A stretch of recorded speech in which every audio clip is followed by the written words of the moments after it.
For the first time mga boss, eto narinig natin magsalita sa media, eto ngang si Luka Doncic. Musta na nga ba etong si Luka mga boss, maglalaro na nga ba siya dito nga para sa Game 2 dito nga sa Los Angeles Lakers kontra nga dito sa Oklahoma City Thunder. Ito mga boss, panibagong update patungkol nga dito sa nangyari kay Jared Vanderbilt at ang reaksyon ni Austin Reeves matapos nga nilang matalo sa Game 1.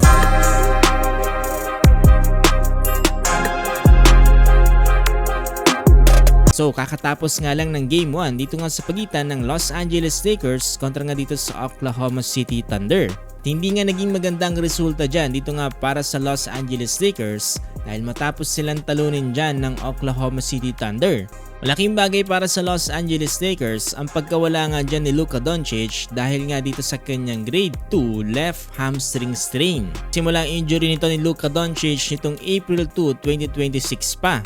Dahil nga halos magsisimula na yung playoffs, yung nagkaroon ng injury etong si Luka Doncic, inabutan hanggang sa playoffs etong ang kanyang pagkawala sa Lakers. Itong mga nakarang araw ay nagbigay ng update etong Lakers patungkol nga dito kay Luka Doncic na nagkakaroon na nga siya dito ng mga shooting drills.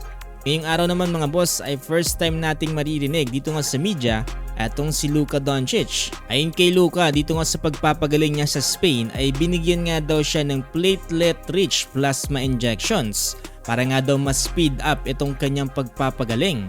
Ayon din kay Luka Doncic, binigyan nga daw siya ng 8 weeks timeline para nga sa full recovery ng kanyang injury.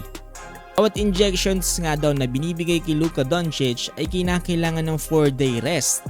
Kaya naman ayon kay Luka Doncic, yun nga daw ang dahilan kung bakit siya nagtagal. Dagdag pa nga ni Luka Doncic na ito nga daw nangyari sa kanya ay talagang nakaka-frustrate nga daw at baka hindi nga daw naiintindihan ng mga tao kung gaano nga daw ito nakaka-frustrate para sa kanya. Gusto niya nga lang naman daw ay maglaro ng basketball especially this time dahil ito nga daw ang isa sa pinakamagandang pagkakataon para maglaro ng basketball. Frustrate daw etong si Luka Doncic mga boss no sa ginagawa ng kanyang team pero proud din naman daw siya dito nga sa mga pinapakita nito. Pero napakahirap nga ron nito panoorin. Sabi ni Luka mahirap din daw to para sa kanya dahil nagkaroon na nga daw siya ng mga injuries before at hindi rin daw talaga naging madali ang mga resulta nito. First time din nga daw ni Luka Doncic na magkakaroon ng hamstring injury at hindi din daw to parehas sa mga ibang injuries. You have to be very careful, sabi nga ni Luka Doncic. Dahil nga dyan mga boss, no, official lang kinonfirm dito nga ng Los Angeles Lakers na itong si Luka Doncic will miss Game 2 in Oklahoma City Thunder. Para naman mga boss, no, dito nga sa update sa kalagayan dito nga ni Jared Vanderbilt, ayon kay Shams, Jared Vanderbilt needed stitches post-game because the bone in his dislocated pinky finger broke skin. Dahil dyan possible na madagdag sa mga hindi makakapaglaro para sa Lakers, etong si Jared Vanderbilt. Tagal ng patagal mga boss, mas lalong lumalaki ang challenge para nga sa Los Angeles Lakers. Ito naman mga boss sa naging reaksyon ni Austin Reeves matapos nga ang Game 1. Ito pa lang sa interview makikita na natin ang itsura ni AR, ilang nga ba frustrate na frustrate ito. Ayon kay Austin Reeves, nagkaroon naman daw sila ng mga multiple shots kaso nga lang hindi nga daw talaga to pumapasok. Tinanong din etong si Austin Reeves kung ano nga ba daw kanyang dapat i-improve sa Game 2 ay kailangan niya nga lang daw magkaroon ng mga magagandang shots at kailangan daw nitong pumasok. Itong Game 1 nga daw ay marami siyang easy shots na hindi mga pumasok.